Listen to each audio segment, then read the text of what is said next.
Olá, meus caros, minhas caríssimas, sou Arnaldo Toni. Neste vídeo, você vai saber o que é transferência e como ela funciona no tratamento psicanalítico.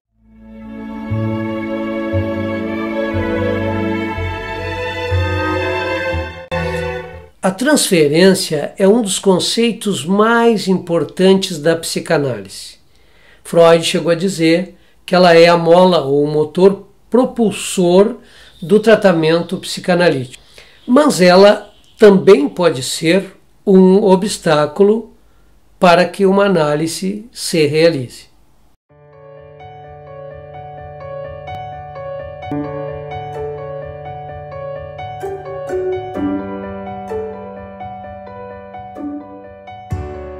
Além disso, vamos falar um pouquinho ao final sobre o conceito de contratransferência. Mas o que é a transferência? Vamos começar pela definição do termo. O termo transferência é um termo genérico, ele na verdade não faz parte do vocabulário psicanalítico. Em geral, esse termo significa transportar, ou seja, deslocar, transferir algo de um lugar para outro. Podemos pensar da conta bancária. Você transfere o dinheiro da sua conta para uma outra conta. Ou também, por exemplo, quando você vai transferir um automóvel do seu nome para o nome de uma outra pessoa. O Freud, ele lançou mão desse termo, que é universal, e trouxe para a psicanálise e daí desenvolveu o fenômeno da transferência, que seria um modo de operar no tratamento psicanalítico. Transferência para a psicanálise é um vínculo afetivo que se instala de uma forma involuntária e atualizada entre o analisando e o analista. A transferência é um fenômeno que vai ou não permitir que uma análise se realize, ou, portanto, que exista uma relação o analisando e o analista. O Sandor Ferenczi, em 1909, ele já tinha mostrado, desde os tempos das técnicas da hipnose e da sugestão, como o paciente em análise faz inconscientemente com que o médico, no caso hoje o analista, desempenhe papéis de figuras parentais amadas, temidas ou odiadas da infância. E o Freud também percebeu, já lá nos primórdios da psicanálise, que as emoções e sentimentos que os pacientes vivenciavam em processo de análise com ele não eram exatamente dirigidos a ele, mas sim às primeiras figuras da infância, a imagem do pai, da mãe, dos irmãos, por exemplo. O Freud, ele identificou que as emoções, sentimentos, experiências e padrões de relacionamento infantil eram, na verdade, sendo vivenciados de forma repetida em análise e experimentados com sentimentos de atualidade. Em outras palavras, os pacientes transferiam para o momento atual, para análise, representações e experiências de outrora. Por isso, o nome transferência. Transferiam de lá para cá. Ao longo de suas observações, o Freud percebeu que o fenômeno da transferência seria um processo constitutivo e fundamental do tratamento psicanalítico. O Freud chega a afirmar em um de seus comentários que um defeito da interpretação da transferência em análise pode levar à interrupção prematura do tratamento. O certo é que, se não há a instauração da transferência, também não há a possibilidade de análise consequentemente. Portanto, é através da transferência que os desejos inconscientes do analisando, as suas fantasias, os seus dramas, os seus conflitos, afetos, sentimentos positivos e negativos se atualizem sobre determinados objetos externos. Na relação analítica, o analista é colocado na posição desses objetos. Seguidamente, em análise, os pacientes voltam a repetir flutuações entre esses objetos, amados e odiados. Portanto, toda a problemática do tratamento psicanalítico é colocado sobre a transferência, pois diz respeito à sua instalação, suas modalidades, a sua interpretação e a sua resolução. De modo que o manejo da transferência pelo analista define exatamente o bom direcionamento da análise. No entanto, é preciso ressaltar, não basta que se instale o amor da transferência, a neurose de transferência, para que uma análise seja efetiva, pois não devemos tomar o fenômeno da transferência de uma maneira mecânica, ou seja, reduzindo a sentimentos inconscientes do analisando e transferindo basicamente para o analista como apenas meras manifestações de uma relação recalcada com as suas imagos parentais. Isso seria, de certa forma, um equívoco. Mas estaria eu, então, me contradizendo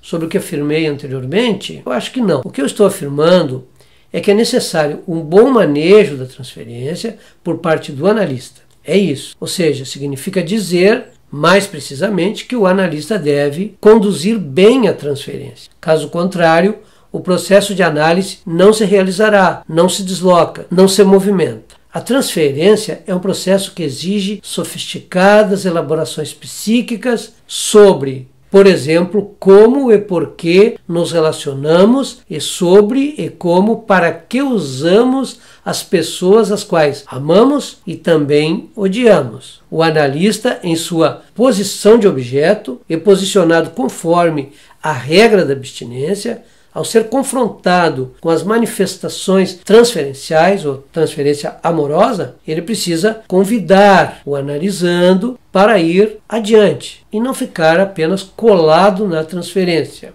Sabe-se que toda demanda de tratamento é sempre uma demanda de amor, portanto, de conforto.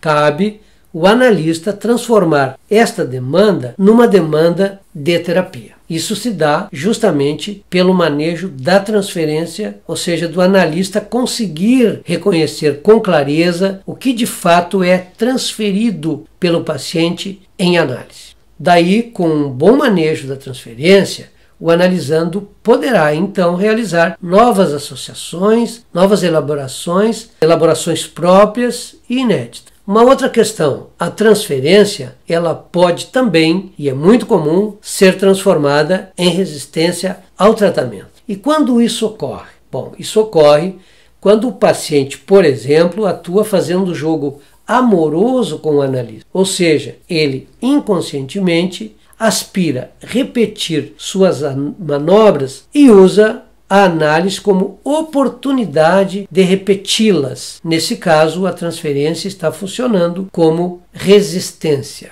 Freud, ao perceber a resistência em Dinâmica da Transferência, de 1912, ele distinguiu a transferência positiva, que é aquela que carrega inconscientemente um fundamento erótico, que é constituída de ternura e amor, e, por outro lado, a transferência negativa, que se refere, ao contrário, a sentimentos hostis, agressivos e também a desconfiança do analisando em relação ao analista. De fato, toda a transferência carrega simultaneamente elementos positivos e elementos negativos. A diferença é que, na transferência positiva, em razão da confiança atribuída ao analista, o paciente fica muito mais à vontade, obviamente, para falar sobre questões difíceis de revelar. A resistência se configura como um obstáculo para a rememoração, ou seja, para o desenrolar da análise. Ela faz com que o paciente não se lembre, por exemplo, das suas primeiras experiências sexuais, que ele não queira saber de seus desejos inconfessáveis, de suas fantasias, de seus impulsos agressivos. Daí produzem em ato e em palavras tudo o que se opõe ao acesso do inconsciente. É comum, analisando em termos de suas produções defensivas, repetir em sua fala, em análise, as mesmas histórias, ou seja, voltando sempre às mesmas ideias, os mesmos assuntos. Isso demonstra exatamente a produção ou as formas de resistência, que é produzida a fim de não lembrar, de deixar recalcado, deixar de lado algo que vai lhe provocar sofrimentos, sentimentos de censura, vergonha, culpa, de reprovação e etc. Enfim, a resistência seria uma forma de proteger o eu. Lembram que eu falei antes que não deveríamos tomar a transferência de uma maneira meramente mecânica, que ela precisa ser manejada para que o tratamento psicanalítico seja levado a efeito? Pois bem, a transferência pode ser vista como uma arma de dois gumes. Por um lado, ela permite que o paciente tenha confiança no analista e que possa falar sem julgamentos, o que quiser, da forma como achar melhor, como prevê a associação livre. Por outro lado, a transferência pode se constituir exatamente como uma obstinada resistência ao progresso da análise. Isso não é algo fácil, mas é preciso vencer as resistências para que o tratamento psicanalítico possa ser levado a efeito, ou seja, possa se desenrolar. Parece paradoxal. É um processo básico em termos terapêuticos. O papel da resistência e sua força reside nas dificuldades de o paciente lembrar, trazer para análise vivências passadas, e quanto maior for a resistência, mais ela será colocada em ato. Nesse caso, a compulsão, a repetição irá se impor, e é justamente através do laborioso trabalho do analista, do manejo da transferência, que essa compulsão, a repetição, irá se transformar pouco a pouco, em virtude do paciente ir relembrando tanto quanto possa e permitindo com isso aos poucos e progressivamente que ele se aproprie de sua história e daí começar de fato ser o protagonista de sua própria narrativa, de sua história. Agora, por fim, rapidamente vamos falar sobre contratransferência. O que seria a contratransferência? Seria a resposta ou o conjunto de reações do analista em relação à pessoa de seu paciente. Isto é, seria o que a transferência de seu analisando, seus processos inconscientes, provocam no analista. Trata-se da influência do paciente sobre os sentimentos inconscientes do terapeuta. A contratransferência, portanto, envolve reações oriundas do inconsciente do analista ligadas às experiências infantis dele, que são projetadas na relação analítica.